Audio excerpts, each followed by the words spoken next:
Assalamualaikum warahmatullahi wabarakatuh. Waalaikumsalam warahmatullahi wabarakatuh. Alhamdulillah wahdah. Wassalatu wassalamu ala nabiyyina Muhammadin sallallahu alaihi wasallam. Rasulillah. Asyhadu an la ilaha illallah wahdahu la syarikalah wa asyhadu anna Muhammadan abduhu wa rasuluh. Amma ba'd. Saudara sekalian, pada kesempatan kali ini mari kita senantiasa untuk selalu memanjatkan puji syukur kehadirat Allah Subhanahu wa taala, karena pada kesempatan kali ini kita masih diberikan nikmat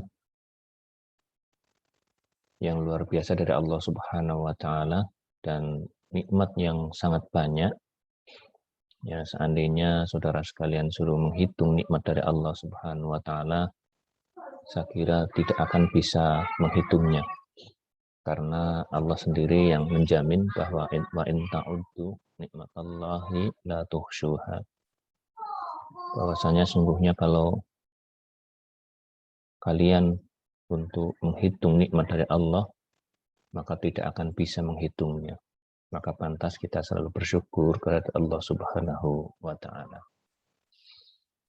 Berikutnya salawat salam juga mari kita senantiasa kita sanjungkan pada Nabiullah Muhammad sallallahu alaihi wasallam. Saudara sekalian, pada pertemuan kali ini kita akan membahas tentang peradaban dan perubahan sosial. Saya kira kalau saudara melihat dari sisi judul, sudah sangat kenal ya saudara sekalian bahwa kita sebetulnya sebagai seorang manusia secara umum, kita hidup bersama di dalam masyarakat secara berkelompok, kemudian akan berbudaya serta ada tata aturan. Maka tata aturan itulah saudara sekalian yang akan menjadikan orang itu baik atau tidak. Ada beberapa kata-kata juga beradab atau tidak. Jadi beradaban ada berasal dari kata adab juga boleh. Adab itu ada perilaku baik buruk. Dan saudara sekalian, nanti kita juga di masyarakat itu sudah merupakan sunatullah, sesuatu yang ada jadi pernyataan itu tidak jadi masalah. Maksudnya setiap makhluk atau ciptaan Allah itu semua tidak ada yang kekal. Maka mesti setiap saat ada perubahan. Termasuk kondisi sosial yang ada di masyarakat juga akan selalu berubah. Dengan kondisi demikian maka itu nanti akan mempengaruhi kondisi peradaban, juga akan terpengaruhi kondisi pelayanan kesehatan secara umum, kemudian kondisi sehat sakit itu juga akan berubah karena adanya perubahan sosial. Bahkan saudara sekalian juga pernah tahu ada transisi demografi, itu juga menggunakan perubahan kependudukan yang akan merubah adanya perubahan sosial. Jadi sekali lagi itu kita selalu berubah. Saudara lihat ya, ada gambar yang ada di background ini ada foto. Sekarang ternyata berubah seperti ini nih. Nih, fotonya seperti ini. Kalau saudara melihat sekarang seperti yang sedang berbicara, itu kan perubahannya sangat jelas. Termasuk nanti ada perubahan-perubahan tertentu dari si alamiah, ada perubahan secara fisik, ada perubahan secara non-fisik. Perubahan secara fisik saya kira saudara sangat tahu. Itu ada perubahan alam, ada perubahan manusia, kemudian ada perubahan saudara dari cantik menjadi yang tadinya kecil menjadi besar, cantik menjadi tua, dan sebagainya. Itu adalah merupakan perubahan secara fisik individu, dan itu juga akan mempengaruhi adanya perubahan-perubahan yang lain. Termasuk pada saat ini kita akan lihat dari sisi peradaban terlebih dahulu. Apa itu peradaban kalau dinilai dari sisi budaya? Nah, ini kurang. Nah, ini peradaban ya. Peradaban dinilai dari sisi budaya.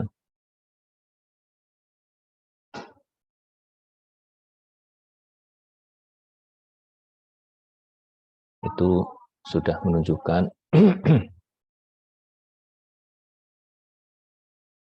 bahwa peradaban itu sendiri diartikan merupakan penilaian terhadap suatu kebudayaan.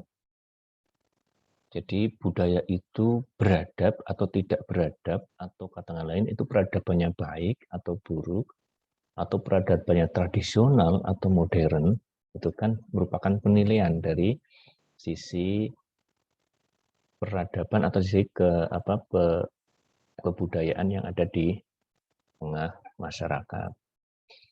Tinggi rendahnya peradaban itu sangat dipengaruhi oleh, pertama adalah faktor pendidikan. Ya, faktor pendidikan itu sangat mempengaruhi kondisi penilaian terhadap peradaban. Jadi dengan kemajuan teknologi misalnya, itu orang semakin maju, teknologi semakin tinggi, maka orang akan disebut peradaban modern. Yang dulu itu semua dengan tradisional, maka disebut dengan peradaban tradisional. Atau yang sederhana-sederhana disebut dengan peradaban sederhana. Itu sangat dipengaruhi oleh pendidikan dan kemajuan teknologi, termasuk pengetahuan yang ada di masyarakat. Makanya peradaban itu, kalau saudara sekalian, nanti kalau di masyarakat, saudara harus tahu ya di dalam pendekatan kebidanan itu sejauh mana sebetulnya, seperti apa tingkat peradaban yang ada di masyarakat. Apakah masyarakat pedesaan yang erat dengan peradaban, misalnya peradaban itu tradisional, dengan erat dengan tradisi-tradisi, atau justru sudah mengarah kepada peradaban yang modern, seperti di perkotaan.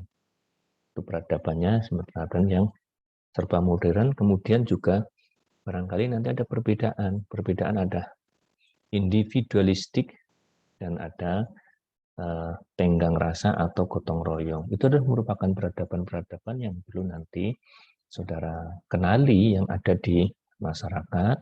Kemudian setelah dikenali, bagaimana saudara itu melihat, oh ini merupakan potensi pada saat saudara akan melakukan pendekatan kebudayaan, termasuk apa yang memungkinkan peradaban-peradaban itu menjadi persoalan juga.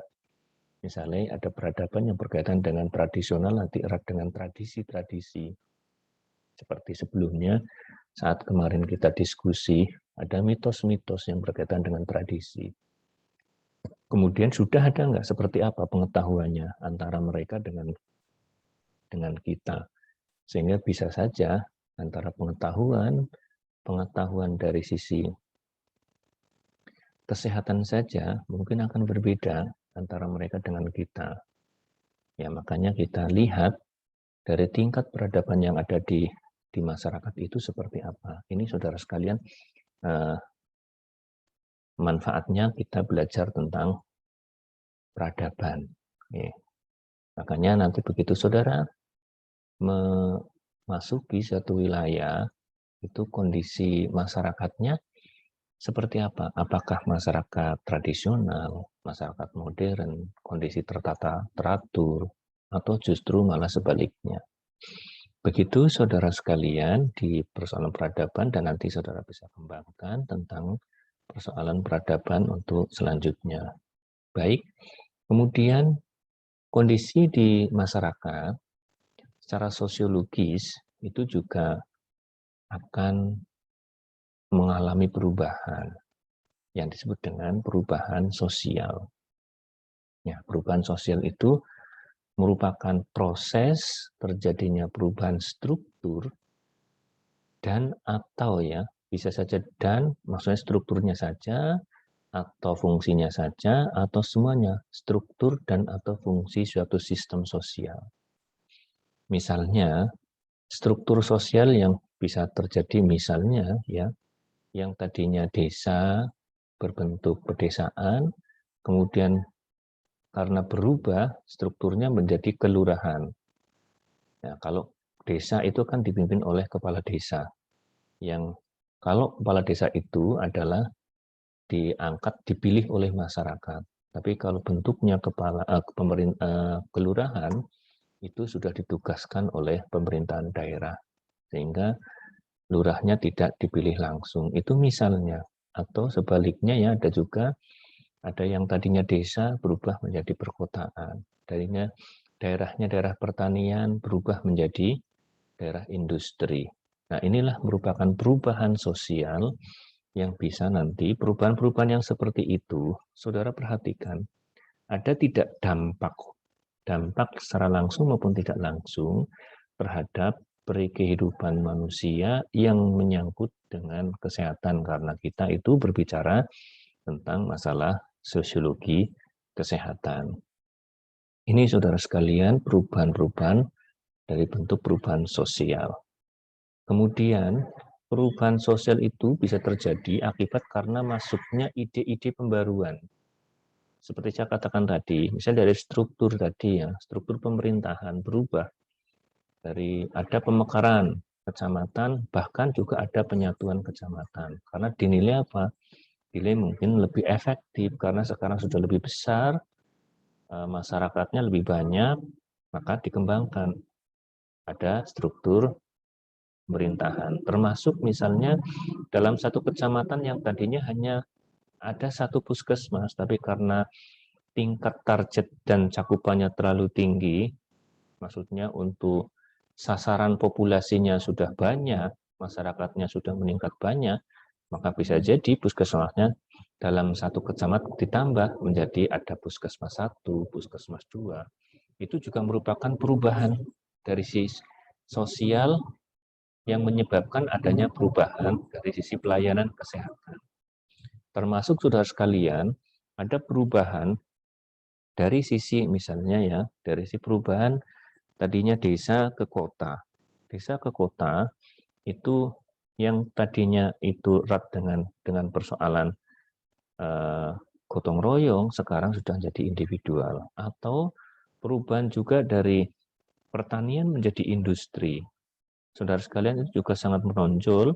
Misalnya yang dulu saat pertanian banyaknya ide-ide berkaitan dengan cocok tanam, kemudian bagaimana untuk mengintensifikasikan pertanian, kemudian orang berkembang menjadi bagaimana menciptakan suatu produk-produk, maka disebut dengan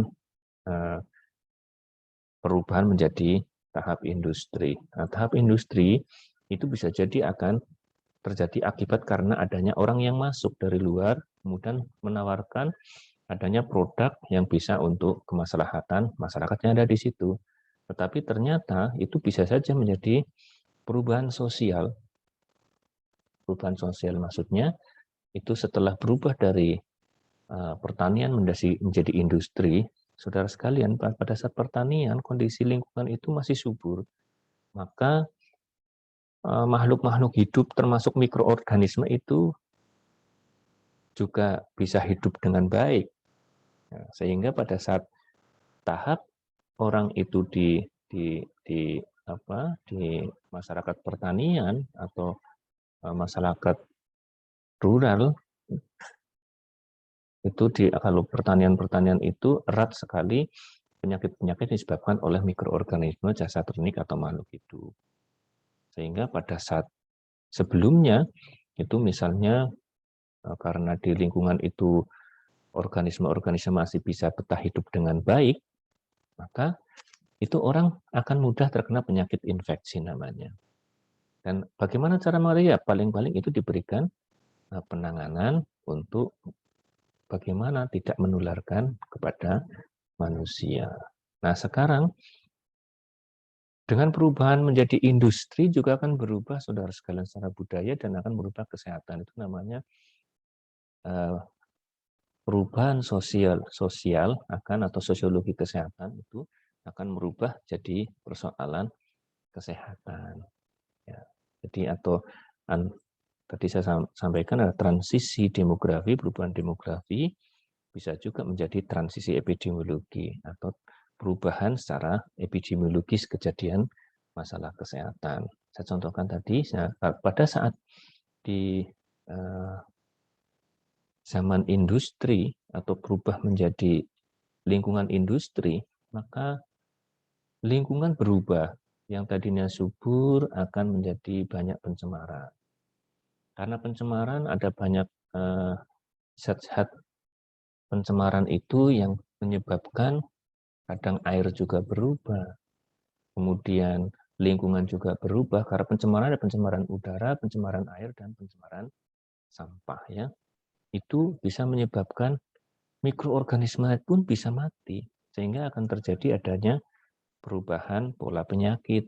Yang tadinya penyakit infeksi, kadang sekarang barangkali sudah bukan penyakit infeksi lagi, tapi sudah beralih menjadi penyakit yang akibat karena pencemaran.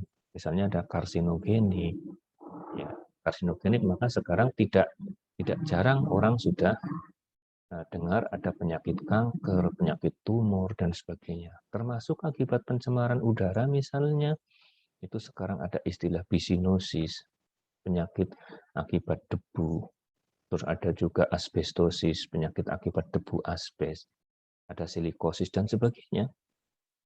Nah, sekarang itulah yang menjadikan seseorang itu kadang dari perubahan sosial akan menyebabkan adanya perubahan kondisi yang ada di masyarakat. Termasuk perubahan penyakit yang harus kita sikapi, saudara sekalian.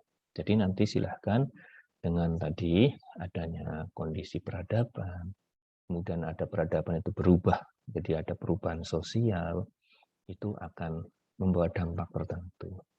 Sehingga ini juga kita akan kadang-kadang melakukan adanya perubahan secara sosial untuk mengarah kepada yang lebih baik. Misalnya saudara akan melakukan pengorganisasian sosial. Ya, pengorganisasian sosial. Bagaimana cara untuk mencegah penyakit supaya tidak menular misalnya, maka saudara akan membentuk satu perkumpulan namanya kader atau provider. Nah, dalam satu perkumpulan itu pasti sudah terbentuk dari satu kelompok masyarakat, itu nanti akan terbentuk adanya strata sosial. Maka dari itu kita akan melihat juga, saudara sekalian, kita juga akan erat dengan adanya perubahan strata sosial yang ada di masyarakat. Contoh perubahan strata sosial yang ada di masyarakat yang paling utama, misalnya yang tadinya banyak orang yang mampu karena alam itu subur, kemudian dapat makan dari alamnya, sekarang orang tergantung dengan kondisi industri yang sudah berubah adanya perilakunya, maka terjadi adanya perubahan strata yang tadinya baik menjadi miskin. Nah, ini juga terjadi ada perubahan strata. Makanya kita akan lihat dulu strata itu apa sebetulnya. Strata sosial itu adalah perbedaan penduduk atau masyarakat ke dalam kelas secara bertingkat-tingkat. Jadi kalau saudara sekalian sekarang sudah besar, itu juga sudah berubah strata. Ini contoh dari belakang ya. Ada mungkin ini siapa kecilannya, siapa yang ada di belakang ini. Nggak pakai sandal, terus main, terus ini ada mahasiswa lewat. Ini dulu ada mahasiswa stikes, sekarang sudah menjadi universitas. Nah, ada mahasiswa kan, ini kelihatan ya, ini ada yang besar kecil, stratanya juga, oh ternyata kelihatannya ini yang terpelajar, yang sana masih belum. Nah, ini akan kelihatan. Nah, apa yang perlu kita sikapi ya monggo silahkan nanti jangan dilihat kondisi itu. Dan ini bisa juga nanti sebagai pendekatan strata. Baik saudara sekalian, karena di perubahan-perubahan, saudara juga kadang-kadang akan membentuk adanya klaster-klaster di masyarakat, atau pendekatan juga pada strata kelas sosial dari perubahan-perubahan itu. Saudara lihat ya, kriteria kelas sosial atau strata itu bisa berdasarkan ada besarnya anggota, semakin banyak anggotanya semakin tinggi. Kemudian sama kebudayaan dan hak kewajibannya itu semakin beradab, semakin baik. Kemudian kelanggengan atau kelamaan, semakin klasternya itu lama, itu semakin erat dan semakin tinggi. Kemudian ada lambang ciri khas ya saudara sekalian. Contoh, kalau kita bilang orang miskin, itu mesti image kita akan terlihat pakaiannya kurang baik. Ya, contoh misalnya ini ada di gambar ini. Ya, anak tidak pakai sandal, bermain itu masih pakai seragam sekolah, itu misalnya. Ini berarti kemungkinan ini ada klaster sosial rendah. Ini karena ada ciri khasnya. Beda dengan yang tadi pakai jas. Kalau kita lihat pakai jas, oh mahasiswa. Karena khasnya mahasiswa itu adalah pakai jas, terus terpelajar. Kalau sekarang ya bawa laptop atau HP, HP-nya aja 3 misalnya. Nah, maksudnya batasnya tegas, kriteria klaster atau strata sosial itu ya hanya pada saat itu, jenengan pada tempatnya. Misalnya orang disebut dengan, orang itu menjadi kepala desa, ya kalau di desanya, kalau di luar desanya ya tidak menjadi kepala desa. Ya, seperti saya misalnya ya, saya itu, maaf ya, misalnya saya itu kepala keluarga. Jadi kepala ya, kepala keluarga. Tapi begitu saya ke kampus, itu saya menjadi karyawan, sebagai dosen. Ya tidak bisa serta-merta, misalnya kayak saya kalau di rumah, makanya batasnya tegas. Saya sebagai kepala keluarga ya hanya di rumah, maksudnya hanya sebagai di lingkungan keluarga saya, maksudnya hanya sebatas dengan istri dan anak-anak saya. Kemudian nanti kalau misalnya saya sebagai dosen ya kalau di Stikes Muhammadiyah Gunung atau di universitas, sekarang jadi universitas. Ini saudara sekalian. Kemudian ada antagonisme tertentu. Jadi antara kelas yang lain satu dengan yang lainnya itu ada perbedaannya. Misalnya ada kaya, miskin, itu kan ada perbedaannya. Kemudian ada ketua kelas, ada anggota.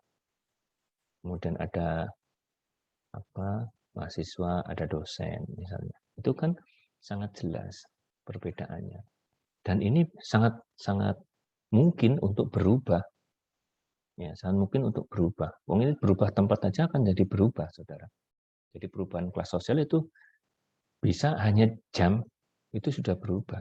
Misalnya saudara sekarang jadi mahasiswa atau malah justru di rumah, begitu sudah keluar kuliah, ya sudah jadi anaknya orang tua. Atau saya begitu keluar, ya sudah jadi masyarakat biasa. Begitu, saudara sekalian. Makanya nanti dengan kriteria yang seperti ini mestinya harus bisa menempatkan diri. Ini saudara sekalian, makanya perubahan strata sosial, sekali lagi, perubahan strata sosial, prosesnya bisa terjadi seperti ini. Karena pertama adalah karena pertentangan. Maksudnya pertentangan ya, untuk menguasai suatu tempat, kita harus memperebutkan. Atau untuk menjadi ketua kelas, maka harus ada kompetisi. Ada 2 calon, kemudian akan minta ada pilihan. Itu namanya ada kompetisi atau pertentangan. Kemudian yang kedua, itu bisa karena memang distribusi hak. Yang diberikan hak lebih banyak, maka itu stratanya akan naik. Ya misalnya ya di jenengan di kampus, mahasiswa dengan ketua kelas haknya berbeda. Haknya itu mengatur kelas. Tapi kalau sudah naik menjadi ketua MSA, bisa mengatur mahasiswa di seluruh prodi kebidanan misalnya. Kemudian ada pertanggaan. Ya karena memang karena proses pertingkatan, ya pertingkatan. Berikutnya adalah atribut. Atribut saudara sekalian. Jadi bisa terjadi ya begini, saudara. Orang biasa-biasa saja, kemudian memakai pakaian yang berbeda. Orang itu menganggap, oh ini orang yang kelas atas. Atau saudara misalnya ya, ada yang cantik dan ada yang cantik banget. Nah, itu kan tergantung dari atributnya kan. Kemudian ada solidaritas, bisa saja karena kalau solidaritas menurun itu nanti akan jatuh menjadi strata yang lebih rendah. Dan akibat karena kekuasaan, ya kekuasaan itu misalnya dia RT dengan RW, pasti stratanya masih lebih tinggi RT. Dan wewenangnya jelas lebih, kalau lebih tinggi, maka stratanya lebih atas. Wewenangnya lebih tinggi, stratanya lebih atas. Maka dari itu, saudara sekalian, nanti kalau saudara akan membentuk kader tingkat kecamatan, ya jangan cari istrinya Ibu RT lah, misalnya. Makanya saudara harus misalnya carilah yang stratanya tinggi, ya paling tidak kalau kecamatan ya istrinya Pak Sekcam atau istrinya Pak Camat. Kemudian kader desa paling tidak ya tokoh-tokoh masyarakat desa. Syukur itu nanti yang menjadi ketua adalah Ibu Kepala Desa atau Ibu Sekdes dan sebagainya. Ini karena ini proses terjadinya stratifikasi, karena stratifikasi ada kekuasaan, wewenang, solidaritas. Kemudian kalau misalnya saudara akan pertimbangkan semuanya akan lebih baik. Nah, kemudian sistem stratifikasi di masyarakat itu prosesnya juga bisa ada 3 macam. Ada dengan terbuka, ya, close sosial dengan terbuka, atau dengan open sosial, atau dengan tertutup, atau bisa dengan campuran. Maksudnya kalau yang close itu dia itu sudah bawaan lahir ya. Ya misalnya, ya dia anaknya Pak Lurah, itu kan sudah serta-merta menjadi stratanya lebih tinggi karena anaknya Pak Lurah. Atau anaknya Raja ya jadi Raden. Atau apa namanya nanti saudara sekalian, itu dari kelas yang memang lahir sudah memiliki kelas ya. Itu sudah bawaan. Kalau jenengan bilang katanya udah kelas darah biru. Nah, kalau open itu diambil itu dari sisi terbuka atau misalnya dengan pemilihan kayak tadi saya sampaikan. Misalnya untuk saudara memilih ketua kelas, maka biar lebih enak misalnya jenengan akan menggunakan modelnya campuran. Campuran maksudnya bagaimana? Oh, ini kita akan lihat ada nggak orang yang dekat dengan kampus. Misalnya, oh anaknya Bu dosen. Anaknya Bu dosen itu kan sudah jelas strata tertutup. Kita sandingkan dengan yang lain. Kira-kira kita sandingkan dengan yang lain, terus kemudian kita pilih.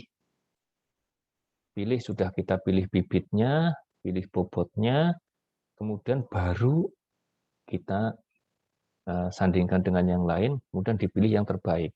Nah, itu sudah masuk pada campuran. Itu akan lebih bagus. Makanya nanti kalau saudara akan mencari kader, ya sudah. Cari misalnya kalau di sana misalnya ada kelas yang baik, misalnya Pak Yai, anaknya Pak Yai, kemudian anaknya tokoh masyarakat, anaknya Pak RT RW, atau istrinya Pak RW, kayak gitu. Itu kan secara umum sudah menduduki kelas. Kemudian kita musyawarahkan untuk ke masyarakat, disampaikan kira-kira ini bagaimana kita angkat dari sini. Itu sudah menggunakan campuran. Itu akan lebih baik saudara sekalian pada saat untuk mensikapi stratifikasi dari sisi ketiga macam ini. Oke, saudara sekalian. Nah, makanya ukuran ke stratifikasi di masyarakat ini contohnya. Ini kelihatannya monyet seperti ini. Kalau bawa uang banyak seperti ini, monyet ini akan berharga, saudara sekalian. Jadi satu, harta itu nanti akan bisa mengangkat, maksudnya secara strata ya. Salah satu kekayaan misalnya nanti ada istilah miskin dan kaya, no? Ada istilah kekuasaan. Kekuasaan nanti ada, misalnya ada kepala pemerintahan mulai dari RT, RW, dan sebagainya. Kemudian dari kehormatan, saudara sekalian. Nanti ada tokoh masyarakat yang mungkin tidak punya jabatan. Kalau kekuasaan kan erat dengan jabatan. Kalau kehormatan tidak mesti. Ada orang tidak punya jabatan, tetapi di masyarakat itu diagungkan. Karena apa? Karena itu merupakan tokoh masyarakat. Kemudian yang lain, itu juga orang akan naik di menjadi strata yang baik itu berdasarkan ilmu. Ya, ilmu. Orang Allah aja sudah menjamin, yarfa'illahu alladhina amanu minkum walladzina utul ilma darajat. Jadi Allah itu akan meninggikan derajat orang-orang yang beriman dan berilmu berapa derajat di antara kalian. Jadi kalau saudara sekalian, taruhlah ya, nanti di kelas ini misalnya besok yang menduduki ranking itu masih dipercaya. Dipercaya kalau menjawab akan dipercaya walaupun mungkin salah. Tapi kalau misalnya ada beberapa mahasiswa yang jawab itu akan, oh silahkan saudara dulu. Karena menganggap bahwa mereka lebih berilmu. Nah, ini saudara sekalian. Maka dari itu, saya ingatkan juga nanti kalau saudara ingin memilih atau ingin membentuk tadi perubahan sosial dari sisi pengorganisasian sosial, misalnya saudara akan membuat kader atau akan memilih kader, bisa saudara gunakan ukuran stratifikasi ini. Jadi pilihlah yang memiliki kemampuan ekonomi.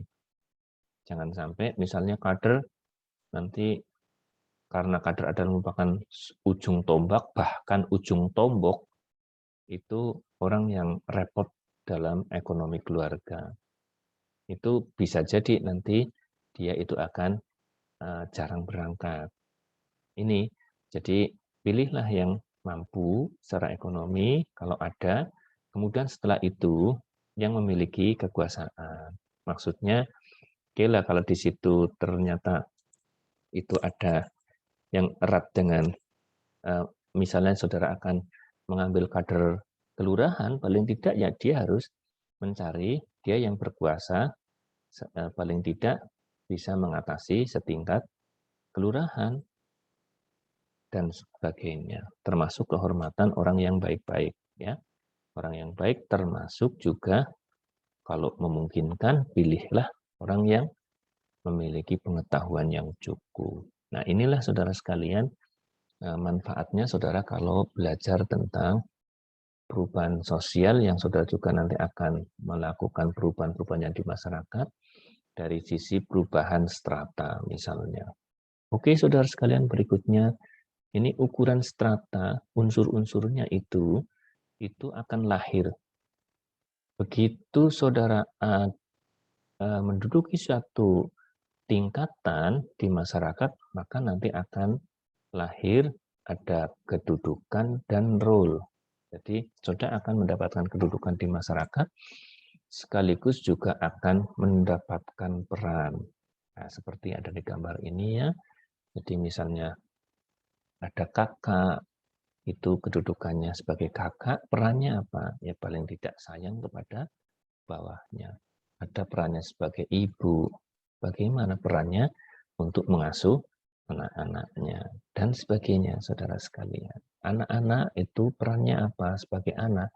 Itu adalah nurut kepada kakak dan ibunya dalam sesuatu yang baik. Nah, ini saudara sekalian, maka nanti saudara akan, kalau sudah membuat pengorganisasian dan misalnya saudara membuat orang memilih orang menjadi kader, itu kan merupakan orang pilihan, akan didudukan sertanya lebih tinggi dan nanti akan diharapkan bisa melakukan perubahan-perubahan sosial, makanya itu paling tidak memiliki peran minimal bisa sebagai role model, ya, role model. Jadi dia itu bisa dicontoh. Kalau misalnya kader kok misalnya ya perilakunya buang sampah sembarangan, jelas ini tidak bisa dicontoh misalnya. Ini saudara sekalian, berikutnya ini kedudukan sudah saya sampaikan. Ini kedudukan merupakan tempat seorang dalam satu pola tertentu sehingga dia memiliki kumpulan hak dan kewajiban. Saya sampaikan tadi, misalnya tadi sudah ada ibu, itu karena ibu adalah merupakan peran di dalam merupakan kedudukan di dalam keluarga, maka memiliki kewajiban, haknya adalah dipatuhi, kewajibannya dia untuk mengasuh, misalnya. Demikian pula nanti ada kedudukan, itu juga bisa diperoleh dari 3 hal. Hampir sama seperti tadi, ya. Strata sosial diperoleh karena memang kelahiran, jadi misalnya tadi pangerannya, anaknya raja, itu karena sudah tentu. Kemudian dari sisi diperoleh dari karena usaha, achieve status, itu misalnya saudara berusaha untuk mencari ilmu, maka saudara akan diberikan derajat yang lebih tinggi di masyarakat, dan juga akan diberikan derajat oleh Allah Subhanahu wa Ta'ala. Kemudian sign status diperoleh karena pemberian.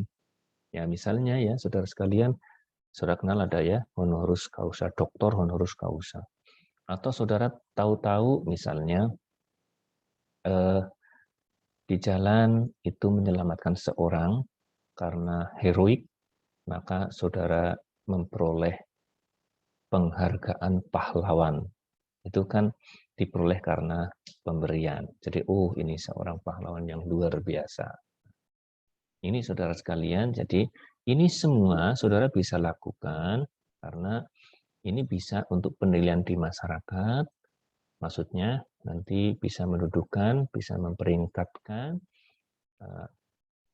dengan strata ini, misalnya untuk persoalan perilaku hidup bersih dan sehat, sehingga bisa saat ini kan ada biasa kalau di tugas kesehatan kan ada keluarga sejahtera, prasejahtera dan sebagainya, kemudian ada keluarga mandiri dan sebagainya. Itu kan merupakan biasa ya, kedudukan atau status yang sudah biasa dilakukan oleh petugas kesehatan. Oke, saudara sekalian, tadi dengan adanya kedudukan maka akan lahir ada peran. Ya, peran. Nah, peran ini merupakan norma yang berhubungan dengan posisi seorang. Sehingga misalnya saudara sebagai seorang ketua kelas kok datangnya terlambat, sering terlambat, mesti akan dibilang ketua kelas kok datangnya terlambat. Karena apa? Ketua kelas wajibnya ngatur, memberikan contoh. Nah, inilah saudara sekalian. Maka misalnya ada kader ya disampaikan. Kader sudah memegang peranan atau kedudukan sebagai kader, maka dia harus berperan sebagai kader.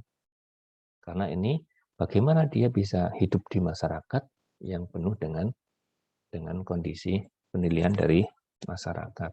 Mestinya yang namanya kader ya nanti bisa sebagai contoh. Jangan sampai kader kok malah justru mencontohi hal yang tidak baik. Maka peran ini juga merupakan perilaku individu penting, merupakan bagian dari struktur sosial. Jadi kalau misalnya, kalau petugas kesehatan, sudah dibilang petugas kesehatan mesti identik dengan perilaku bersih, sehat. Coba kalau misalnya ada bidan, kemudian kok ngerokok, atau petugas kesehatan kok ngerokok, pasti akan dibilangin yang luar biasa. Udah bidan, perempuan, petugas kesehatan, ngerokok lagi. Ya karena apa? Karena itu tidak sesuai dengan statusnya. Nah ini saudara sekalian. Ini yang penting yang untuk saudara. Kemudian akibat adanya status nanti akan terjadi konflik status. Ada kelas sosial itu bisa terjadi konflik. Nanti bisa terjadi konflik peran, ya. Kemudian juga ada terjadi perubahan peran. Ini saudara sekalian. Saudara akan melihat bisa saja terjadi, saya contohkan yang paling mudah, itu misalnya begini, saudara itu seorang petugas kesehatan, taruh adalah bidannya. Bidan itu sudah bekerja taruh ya, itu saudara gajinya 5 juta misalnya. Ternyata saudara itu nyambi sebagai tukang rias. Tukang rias yang bayarannya itu bisa omsetnya sehari aja bisa 10 juta saat atau sekali event tukang rias itu misalnya bisa 10 juta sama panggungnya. Lama-lama begitu ada pesanan, kemudian ada panggilan melahirkan, itu kan akan ada konflik peran. Ya, konflik peran. Saya harus ngambil jadi tukang rias atau saya harus menolong persalinan. Nah, itulah nanti bisa terjadi role distance, ya. Bisa terjadi adanya perubahan peran. Bidan kok malah jadi tukang rias misalnya. Nah, ini bisa terjadi yang malah didahulukan, ini malah yang saat ada kondisi seperti itu malah justru sampai berani misalnya membayar orang untuk menggantikan tugas dinasnya. Itu kalau untuk mensikapi tugas atau perubahan peran memang bisa demikian. Jadi perubahan peran bisa disikapi dengan saudara bisa menempatkan adanya posisinya sebagai dia statusnya sebagai apa, kemudian bisa memberikan kalau misalnya di rumah sakit bisa delegasi kepada temannya atau bisa memberikan koordinasi dengan berupa mohon perizinan. Nah, tetapi itu kan tidak semuanya bisa dilakukan demikian. Maka dari itu kadang-kadang ada yang menjadi konflik yang luar biasa, maka akan terjadi ada perubahan peran. Akhirnya dia tidak sesuai dengan status yang diembannya. Misalnya bidan kok jadi biduan, karena biduan itu lebih banyak bayarannya. Nah, itu misalnya saudara sekalian. Nah, sekarang kita akan contohkan ada perubahan sosial.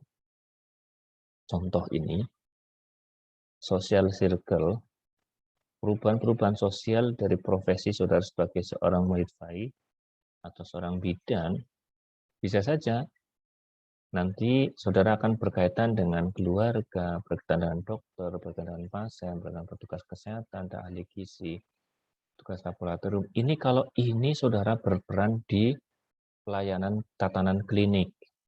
Tatanan klinik. Di tatanan klinik saudara sebagai misalnya sebagai pemegang asuhan kebidanan, maka pasien akan mendapatkan pelayanan dari saudara, itu tunduk pada saudara. Kemudian dokter itu mendapatkan, saudara akan melakukan tindakan kolaboratif, maka dokter juga akan tunduk dengan bidan. Keluarga sebagai support system juga demikian. Petugas laborat juga setelah saudara melakukan kolaboratif dengan dokter perlu pemeriksaan, maka petugas lab juga akan nurut dengan bidan. Intinya ini sebagai pusat social circle, bidan itu bisa mengatur, bisa berperan sebagai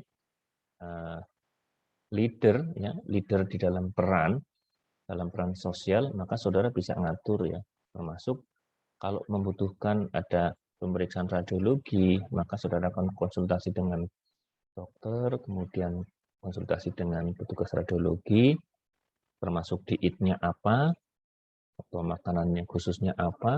Nah, saat itu juga apa yang perlu dicatatkan, semua saudara itu berpusat pada bidan. Tapi kalau pada saat saudara di masyarakat, mungkin berubah. Di masyarakat itu ada keluarga, ada perangkat desa, kemudian mungkin juga ada dukun, mungkin juga ada tokoh petugas kesehatan yang lain. Ini apa hubungannya dengan jenengan? Nah, pada saat saudara nanti di luar pusat social circle, saudara harus bisa berubah perannya, ya, berubah peran dengan baik.